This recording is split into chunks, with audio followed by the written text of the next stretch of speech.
There is a psalm so ancient, so precise in its spiritual architecture, that for centuries Jewish physicians whispered it over their patients before offering any medicine, any herb, any remedy known to the world, not as superstition, not as ritual performed out of habit, but as a declaration of a law, older than any medical text, older than any school of healing, older than the names we give to sickness and to cure.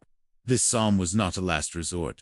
It was the first act, the opening word spoken into the room before the healer's hands touched the body of the one who was suffering. And almost no one today knows this. Almost no one has stopped to ask why the most educated, most rigorous, most disciplined healers in all of ancient history began their work not with instruments but with words. Sacred words, words that carried within them a frequency the human body recognized before the mind could even understand. What you are about to receive is not a lecture, it is a transmission, a knowledge that was passed quietly, deliberately, from master to student, from father to son, from rabbi to physician, across centuries of exile and suffering and miraculous survival. The people who carried this wisdom did not survive by accident. They survived because they knew something about the relationship between the spoken word, the divine breath, and the living body that most of the world has yet to fully comprehend. Before we go any further, if this kind of content speaks to something deep inside you, something that has always sensed there is more to healing, more to life, more to faith than what we were taught, then subscribe to this channel, Jewish Wisdom, right now. Every week we open ancient doors that most people never find. Your presence here is part of something much larger than a single video.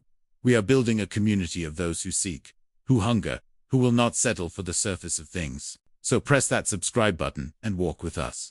Now, before this revelation begins to unfold, I want to invite you to write something in the comments. Write this: "The word of God is medicine to my bones." Write it now. Let it be the first declaration of this journey. There is power in the act of writing, in the moment when thought becomes word and word becomes intention. The Jewish sages knew this well. They built an entire civilization on the understanding that language is not merely communication. Language is creation. Language is healing. Language is the very fabric through which the infinite speaks into the finite world. And so we begin here, in the place before the revelation, in the quiet threshold between what you have always known and what you are about to discover. Thousands of years ago, in a world where the line between the sacred and the physical had not yet been severed by the cold blade of modern rationalism, healing was never understood as a purely material act. The Jewish physician of antiquity did not separate the body from the soul. He did not treat the flesh while ignoring the spirit. He understood with a clarity that modern medicine is only now beginning to recover, in fragments and whispers, that the human being is not a body that happens to have a soul. The human being is a soul that has been given a body, and therefore, any true healing must begin in the invisible realm before it can manifest in the visible one. This is not mysticism for the sake of mystery. This is the foundational logic of a tradition that has outlasted every empire, every plague, every attempt at erasure. The Jewish people have buried their persecutors. They have watched kingdoms rise and fall. And through it all, they have preserved something that empires with all their armies and all their gold could never take from them: a knowledge, a living, breathing, sacred knowledge about the nature of reality, the nature of God, and the nature of the human soul. And at the center of that knowledge, at the very heart of their understanding of healing, stood a psalm. Not just any psalm. A psalm that Jewish physicians, men of deep learning and rigorous study, considered to be so powerful in its spiritual medicine that they would not begin their treatments without it. A psalm that Maimonides, the greatest Jewish physician and philosopher of the medieval world, a man who served as personal doctor to the Sultan of Egypt, carried in his understanding of health and divine protection. A psalm that the Talmudic sages described with language so careful, so precise, that it becomes impossible to read their words and still believe this was merely poetry. It was prescription. It was diagnosis. It was the oldest form of healing the world has ever known. And as we stand here together at the beginning of this revelation, I want you to feel the weight of what is being opened. Because the reason almost no one knows about this is not because it was hidden by accident. It was preserved by intention, passed only to those who were ready to receive it, with the seriousness and the reverence it deserves. You are here. That means something. The fact that this video found you, that these words are reaching you right now, is not random. Nothing in the architecture of divine providence is random. The ancient teachers called it hashgacha pratit, the particular providence of God over every individual life. The understanding that the infinite does not deal in accidents but in appointments. You have an appointment with this teaching. And so we opened the door slowly, carefully, the way a great physician approaches a patient, with presence, with attention, with the full weight of sacred intention. Because what is coming will not just inform your mind. If you receive it rightly, it will change the way you breathe, the way you pray, the way you understand your own body, your own suffering, your own capacity to be made whole. Stay with this, let the ancient air of this wisdom settle around you. Because what begins here is not just a lesson about a psalm. It is an initiation into a way of seeing the world that the most brilliant minds of Jewish history considered their greatest treasure, and they guarded it not with secrecy, but with depth. They knew that only those willing to go deep would ever find what was buried there.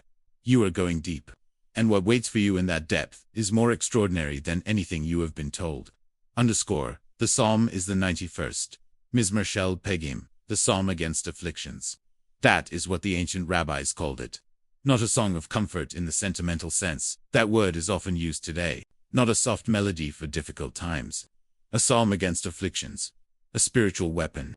A declaration of divine law spoken directly into the face of disease, of danger, of every dark force that moves through the invisible world and presses against human life.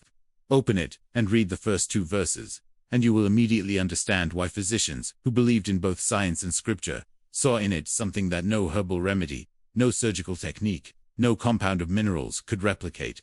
He who dwells in the shelter of the Most High will abide in the shadow of the Almighty. I will say of the Lord, He is my refuge and my fortress, my God, in whom I trust. These are not decorative words. In the Hebrew original, each phrase carries a freight of meaning that translation only partially captures. The word for shelter, sita, implies a concealment so complete that the enemy cannot find you. Not merely protection, but invisibility to the forces of harm.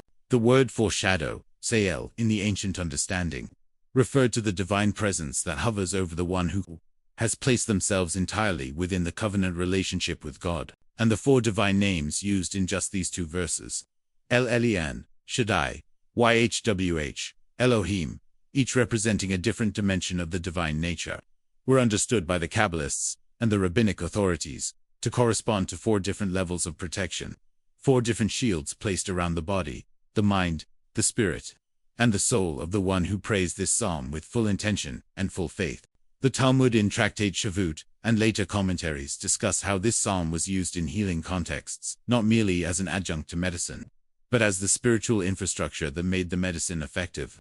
The great Nachmanides himself, both a rabbi and a physician of extraordinary reputation in 13th century Spain, wrote about the relationship between divine speech and physical healing in a way that sounds almost neuroscientific to the modern ear. He understood that the body listens, that every cell of the human body is in some profound and mysterious way responsive to the words spoken in faith over it.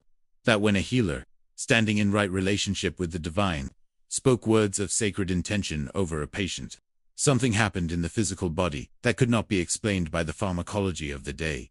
Something shifted, something opened, and the medicine could then do what it could never do alone. This is the Jewish understanding of healing that the world has largely forgotten. Not the abandonment of medicine, but its elevation. Not the rejection of physical treatment, but the recognition that physical treatment operates within a spiritual environment. And that spiritual environment is something the healer is responsible for creating. The Jewish physician was not simply a technician of the body. He was a priest of wholeness, a craftsman of the space between heaven and earth where healing actually happens. If you find yourself moved by content like this, if you feel something awakening in you as these ancient truths come into the light, I want to invite you to support this channel. Below this video, you will find a thanks button.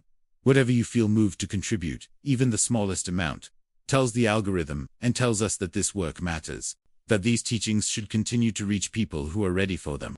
Press it, if this has touched something real in you, because the continuation of this work depends on those who recognize its value. Now, let us go deeper. Because the psalm does not only speak in the language of protection, it speaks in the language of relationship. And this is perhaps the most profound medical insight buried within its verses. Verse 11 says, "For he will command his angels concerning you, to guard you in all your ways."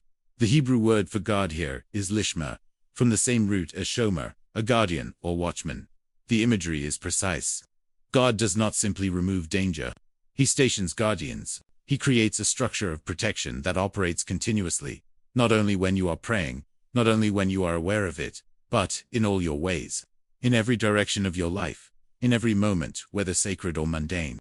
The Zohar, the central text of Jewish mystical tradition, teaches that this verse describes an actual spiritual mechanism that the faith-filled recitation of this psalm activates, in the language of Kabbalah, a flow of divine light through the spiritual anatomy of the one who prays, a light that literally fortifies the body against the forces of illness and spiritual attack. This is not metaphor for the Kabbalists. This is physics. The physics of a universe built not from matter alone but from divine speech and divine intention. A universe in which the words we speak, particularly words drawn from the sacred scriptures of Israel, have measurable, real, and lasting effects on the material world. Underscore to pray with the Psalms, the way the ancient Jewish physicians prayed with them, is to enter a different relationship with language itself. It is to stop treating words as symbols and begin experiencing them as forces. And this is something you can begin doing immediately, not in some distant future when you feel more spiritual, or more worthy, or more prepared. The psalm is available to you right now.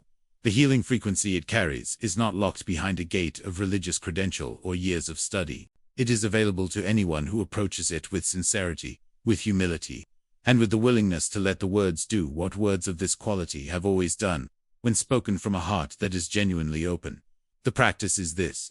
In the morning, before you eat, before you check your phone, before the noise of the world begins its endless conversation, sit in stillness, even 5 minutes of stillness, and speak Psalm 91 aloud.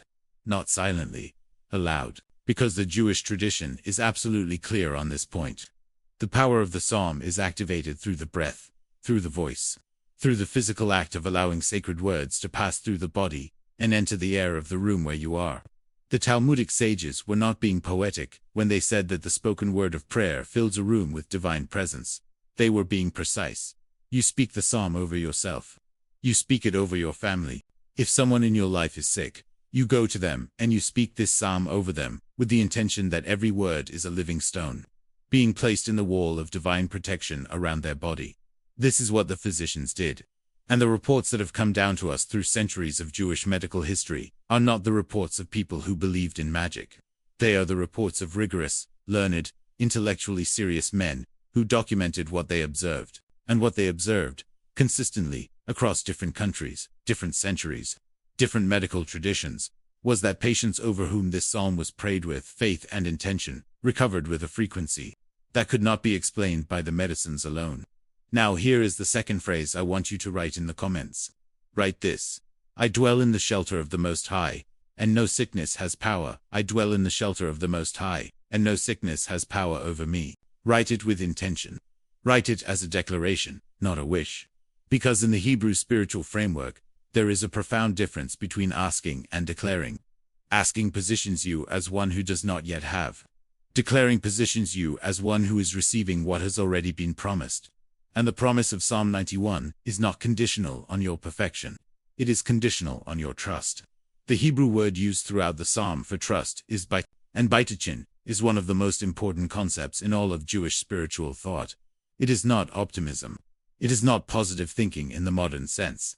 Bitachon is the settled, unshakable confidence that God is actively involved in your life, that He sees you, that He knows your body, that He has not abandoned you to the randomness of a cold and indifferent universe.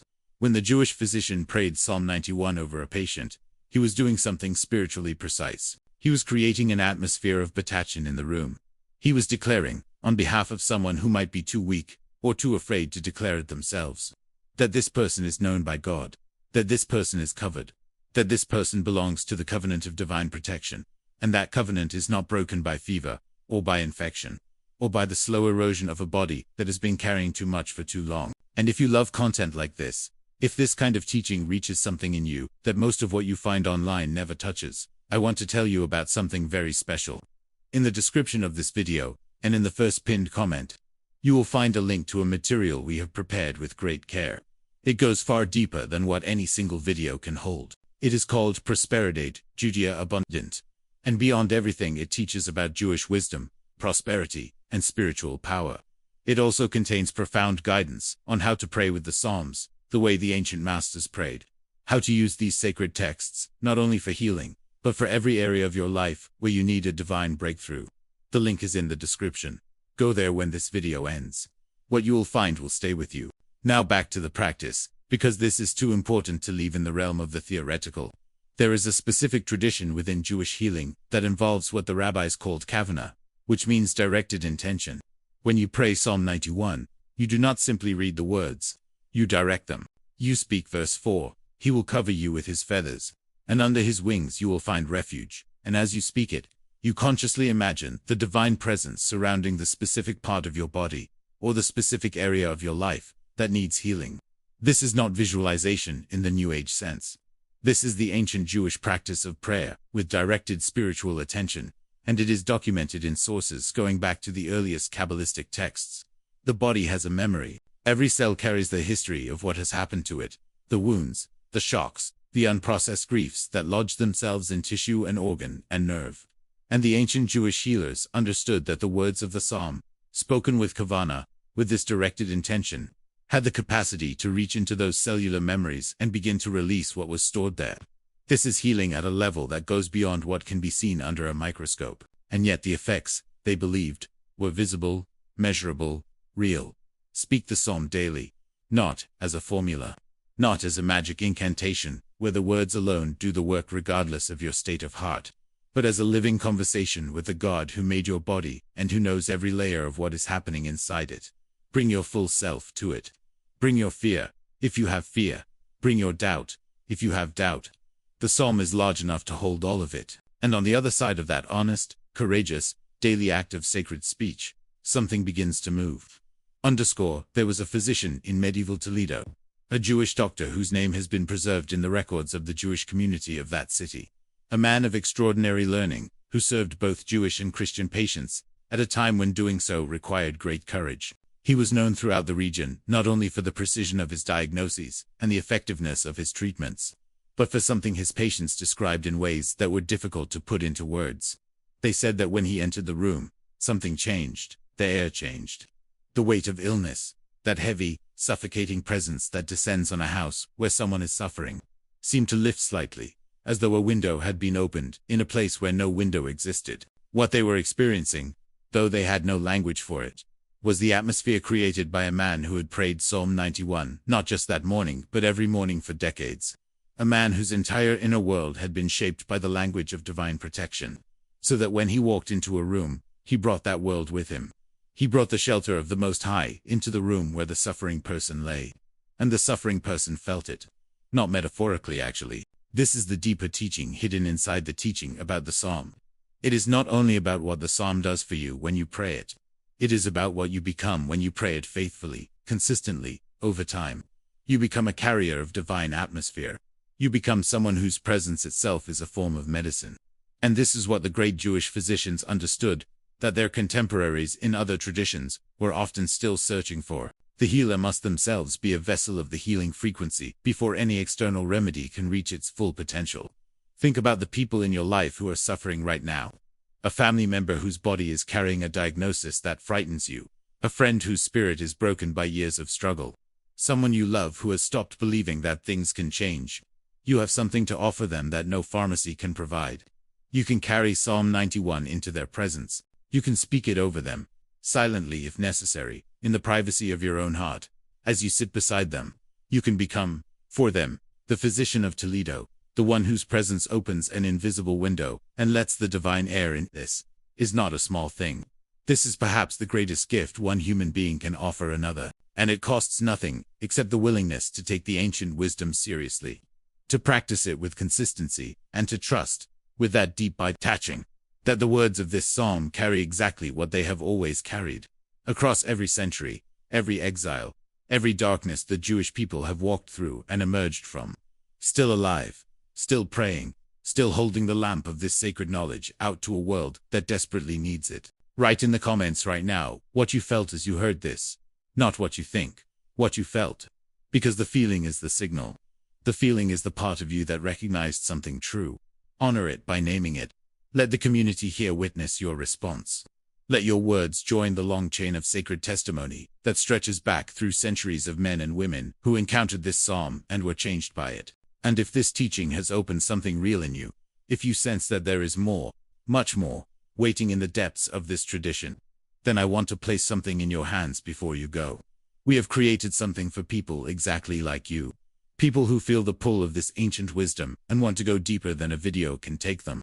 It is called Prosperidad, Judea Abundant.